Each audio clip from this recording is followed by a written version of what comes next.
அனைவருக்கும் அன்பான வணக்கங்கள். வேலுண்டு வினையில்லை, மயிலுண்டு பயமில்லை, குகனுண்டு குறைவில்லை, கந்தன் உண்டு கவலை இல்லை. வேல் மாறல் மகாமந்திரத்தை பற்றி நிறையா பேசியிருக்கேன். அதை பார்த்துட்டு நிறையா பேர் வேல் மாறலை தேடி தேடி வாங்கி படிக்கிறாங்க. சமீபத்தில் எனக்கு ஒரு அம்மா தொலைபேசியில் கூப்பிட்டு சொன்னாங்க, நான் ஐயா வேல் மாறல் படிக்கலான்னு இருக்கேன்னு சொல்லி ஒரு குறிப்பிட்ட மாதத்துக்கு முன்னாடி கூப்பிட்டுருப்பாங்க. நிறையா பேர் கூப்பிட்டு சொல்கிறாங்க, மெசேஜ் அனுப்புகிறாங்க. நான் அவங்க அத்தனை பேருக்கும் நான் பிரார்த்தனை பண்ணுற முருகன்கிட்ட அவங்க எந்த காரணத்துக்காக அந்த வேல் மாறலை படிக்கிறாங்களோ அந்த காரணம் மட்டும் இல்லாமல் அவங்க கூட என்னைக்கும் முருகப்பெருமான் இருக்கணும்னு சொல்லி அவர்கிட்ட என்னைக்குமே நான் வேண்டது உண்டு. அப்படி சொன்னாங்க. நான் சொன்னேன், நீங்கள் எதுக்காக நீங்கள் படிக்கிறீங்களோன்னு எனக்கு தெரியாது, ஆனால் நிச்சயமாக மனமுன்றி படித்தால் முருகனுடைய அருள் உங்களுக்கு நிச்சயமாக கிடைக்கும். அதுக்கு சாட்சியாக ஏதாவது ஒரு அற்புதம் உங்கள் வாழ்க்கையில் நடக்கும்னு சொன்னேன். எல்லாருக்கும் சொல்றது உண்டு. உடனே நான் கேட்டக்கூடாது, உங்களுக்கு அவ்வளோ ஞானம் இருக்கு அப்படின்னு. எனக்கு ஞானம் இருக்குங்கிறத நான் சொல்லலை. வேல் மாறலுக்கு அந்த ஆற்றல் இருக்குங்கிறது இன்ன வரைக்கும் நடக்கக்கூடிய ஒரு சத்தியம். அந்த அம்மா இன்னைக்கு காலையில் கூப்பிட்டு சொன்னாங்க, ஐயா நான் 48 நாள் வேல் மாறலை தொடர்ந்து படிச்சுட்டேன்.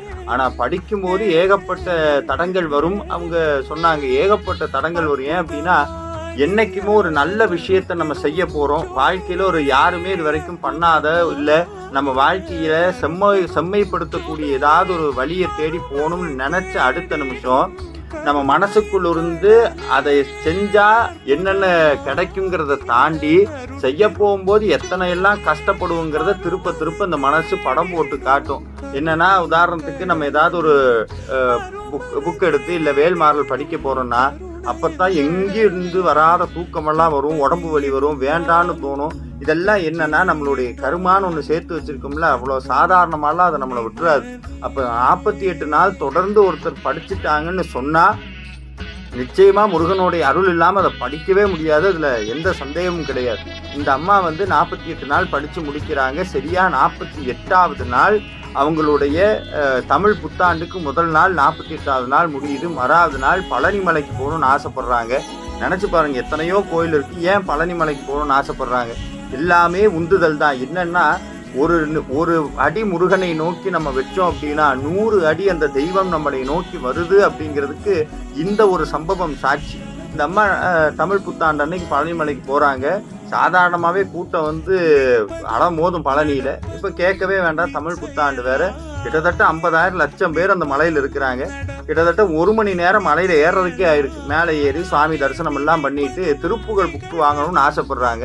அந்த புத்தக கடையில் போய் திருப்புகளுடைய ஒரு வால்யூம் மட்டும் வாங்கிக்கிறாங்க. வாங்கிட்டு மிச்ச வால்யூம் எங்களுக்கு சொல்லுங்கன்னு சொல்லி அவங்களுடைய எண்ணையும் அந்த கடைக்காரர்கிட்ட கொடுத்துட்றாரு. இதோட முடிஞ்சிருதுங்க. இங்கே தான் நான் சொல்றது உண்டு, சாதாரணமாக முருகனுடைய அருட்பிரசாதமோ, முருகனுடைய அருளோ, முருகனுடைய சாட்சியோ சாதாரணமாக ஒரு மனுஷன்கிட்ட சேராது. அப்படியே சேருதுனாலும் ஏதோ ஒன்று சொல்றதுக்காக தான் முருகன் அனுப்பி வைப்பார் அப்படிங்கிறது என்னுடைய அசைக்க முடியாத நம்பிக்கை. என்னுடையது மட்டும் இல்லை, எத்தனையோ பக்தர்களுடைய அசைக்க முடியாத நம்பிக்கை. இந்த அம்மாவும் சொல்லிட்டு வராங்க. உடனே அந்த ஐயா கூப்பிட்டு என்ன சொல்லியிருக்காரு, நான் கண்டிப்பாக சொல்கிறேங்க, ஒரு நிமிஷம் நில்லுங்க. நேற்று ராத்திரி முருகப்பெருமானுக்கு மறிக்கொழுந்து சிரசில் வச்சுருந்தோம், தலையில் வச்சுருந்தோம், பாதை வரைக்கும் மறிக்கொழுந்து கொட்டியிருந்தாங்க.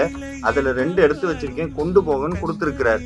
இது மட்டும் அதிசயம் இல்லைங்க, 50,000 பேர் லட்சம் பேர் இருக்கக்கூடிய கோவிலில் யாருக்குமே கிடைக்காத முருகனுடைய வியர்வை தீர்த்தம் இன்னைக்கும் பழனிமலை முருகப்பெருமானுக்கு ராக்கால சந்தனம்னு ஒன்று உண்டு. என்னன்னா, சந்தன குழம்பை வரைக்கு முருகனுடைய திருமேனியில் சாத்தி வச்சிருவாங்க. அவருடைய மேனிங்கிறது போகரால் செய்யப்பட்ட நவபாஷான விக்கிரகங்கிறது எல்லாருக்கும் தெரியும். ஒவ்வொரு நைட்டும் முருகப்பெருமானுக்கு வியர்க்க ஆரம்பிக்கும். அந்த வியர்க்கக்கூடிய துளி ஒரு வெள்ளி பாத்திரத்தில் அதை கலெக்ட் பண்ணி வைப்பாங்க. அதை மறுநாள் தீர்த்தத்தோடு கலந்து யார் வராங்களோ அவங்களுக்கு, யாருக்கு பாக்கியம் இருக்கோ அவங்களுக்கு கிடைக்கும். யாருக்கு முருகன் கொடுக்கணும்னு சொல்கிறாரோ அவருக்கு கிடைக்கும். இவங்க போனதோ மட்ட மத்தியானம், தீர்த்தம் கிடைக்கிற நேரமோ அதிகாலை 4 to 5. நினச்சி பாருங்க, எந்தவித சம்பந்தமும் இல்லாத ஒரு புத்தக கடைக்காரர் ஒரு புத்தகம் வாங்கினதுக்கு எதுக்குமே யாருக்குமே கிடைக்காத இவ்வளோ பெரிய பொக்கிஷத்தை உங்களுக்கு கொடுக்கக்கூடிய காரணம் என்ன? காரணம் 48 நாள் வேல் மாறல் படித்ததுடைய பயன். இதில் நிறையா பேர் என்கிட்ட கேட்டீங்க, வேல் மாறலுடைய அர்த்தத்தை தயவு செஞ்சு சொல்லுங்க அப்படின்னு சொல்லியிருந்தீங்க. அதில் முதல் வரியோட அர்த்தத்தை மட்டும் சொல்கிறேன். ஒவ்வொரு வரிக்கும் ஒரு கதை, ஒவ்வொரு வரிக்கும் ஒரு அடுத்த வரியை சொல்லும்போது ஒரு எக்ஸ்பீரியன்ஸ், இன்னொரு அர்த்தம்னு சொன்னால் கேட்கறதுக்கு இன்னமும் நல்லா இருக்குங்கிறதுக்காக முதல் வரியை மட்டும் எடுத்துக்கிறேன். என்னன்னா, திருத்தணியில் உதித்தருளும் ஒருத்தன் மலை விருத்தன் என் உளத்தில் உரை கருத்தன் மயில் நடத்து குகன் வேலே. அதுதான் முதல் வரி, வேல்மாறல்ல வரக்கூடிய முதல் வரி. திருத்தணி உங்க அத்தனை பேருக்குமே தெரியும். திருத்தணிகை அப்படின்னா தணிகை மலையான்னா என்னன்னா முருகனுடைய கோபம் தணிந்த இடம் அப்படின்னு நம்மளுக்கு தெரியும்.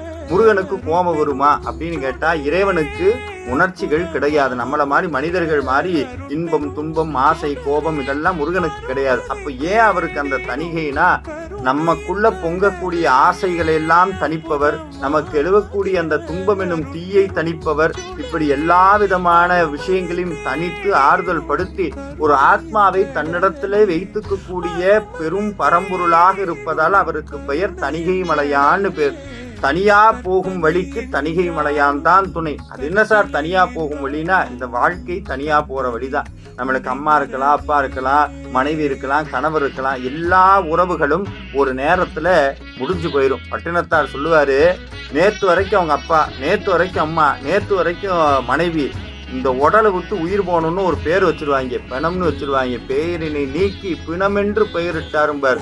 அப்புறம் இதெல்லாம் இவ்வளவு ஞாபகம் எல்லாம் சுமந்துகிட்டு இருக்கமே, அது என்ன பண்ணுவாங்களா? சொல்லுவார் என்னன்னா, சூறையிடம் காட்டிடம் போய் சுட்டிட்டு, அதாவது சுடுகாட்டுல போய் புதைச்சிட்டோ எரிச்சிட்டோ நீரினில் மூழ்கி நினைப்பொழிந்தாரேம்பார் பட்டினத்தார். என்னன்னா தண்ணி இருக்குங்க, முங்குற வரைக்கும் அவங்க ஞாபகம் எல்லாம் இருக்குமா, அப்பா அம்மா மனைவி தம்பி என்னென்னமோ இருக்குமா, மூழ்கி எந்திரிக்கும் போது நினைவெல்லாம் விட்டுட்டு போயிடுவாங்களாம். அப்படி இந்த தனியா போகக்கூடிய வாழ்க்கைக்கு ஒரு துணை இருப்பான்னு சொன்னா அது தணிகை மலையான் தான். அதனாலதான் போடுறார் திருத்தணியில் உதித்து அருளுங்கிறார். என்னன்னா முருகப்பெருமான் நினைத்த இடத்திலெல்லாம் காட்சி தருவார். அது எந்த இடமாக இருந்தாலும் சரி, அதனாலதான் உதித்து அருளும்னு சொல்றார். நினைச்ச உடனே உதித்தருள்வாராம். அப்புறம் சொல்றார் திருத்தணியில் உதித்தருளும் ஒருத்தன். இந்த பதத்தை மட்டும் கவனிக்கணும். என்னன்னா ஒருத்தன்னு சொல்றாரு. அது என்ன சார் ஒருத்தன் அப்படின்னா, இந்த உலகத்துல நம்மளை பொறுத்த வரைக்கும் நிறைய பேருக்கு ஒரு சந்தேகம் இருக்குன்னா, நிறைய கடவுள்கள் இருக்கிறதா நம்ம நினைக்கிறோம். நிறைய கடவுள்கள் கிடையாது, ஒரே ஒரு பரம்பொருள் தான். ஒவ்வொரு மனிதருக்கும் அவங்களுடைய மனசுக்கு ஏற்ற மாதிரி அது வெளிப்படுது. உதாரணத்துக்கு முருகனை எனக்கு குழந்தையாதான் பார்க்க பிடிக்குது அப்படின்னா நேரா பழனிமலைக்கு போறோம், குழந்தையா காட்சி தருகிறார். இல்ல அவரை சம்சாரியா பார்க்கணும்னு நினைச்சோம்னா வள்ளி தெய்வ யானையோட திருமண கோலத்துல நம்மளுடைய திருத்தணியில பார்க்கிறோம். இப்படி ஒவ்வொரு இடத்துலையும் ஒவ்வொரு விதமாக காட்சி தருகிறார். ஆனா அந்த பரம்பொருள் ஒருத்தன் தான், இறைவன் ஒருவன் தான். அவன் திருத்தணியில் இருக்கிறான். அவன் வேற எங்க இருக்கிறானா? அழகா சொல்றார் பாருங்க, திருத்தணியில் உதித்தருளும் ஒருத்தன் மலை விருத்தன். அந்த மலையில வீற்றிருக்கக்கூடியவன் மலை விருத்தன். அதுக்கு அடுத்துதாங்க ஹைலைட். என்னன்னா என் உளத்தில் உரை கருத்தன். உள்ளத்துல இருக்கக்கூடிய கருத்தா இருப்பாராம். என்ன சார் இது கருத்துன்னா என்ன? எண்ணம் அவ்வளவு சாதாரணமா அப்படி நினைச்சிடாதீங்க. ஓசோ ஒரு வார்த்தை சொல்றார், அவன் விதியை யார் சார் எழுதுறான் அப்படின்னா, அவன் விதிய அவனுடைய எண்ணங்கள் தான் எழுதுகிறதுங்கிறாரு ஓசோ. இந்த எண்ணம்ங்கிற ஒரு விஷயம்தான் மனிதனுடைய வாழ்க்கையினுடைய எல்லா பகுதியிலும் திருப்ப வருது. உதாரணத்துக்கு ஒருத்தன் நல்லா படிச்சு பெரிய இடத்துக்கு போகணும்னு ஆசைப்படுறான், ஒருத்தன் படிக்கவே வேணாம் ஜாலியா இருக்கணும்னு ஆசைப்படுறான். இதெல்லாம் எதனால சார் அமையுதுன்னா அவனுடைய எண்ணத்தினால் ஆகுது.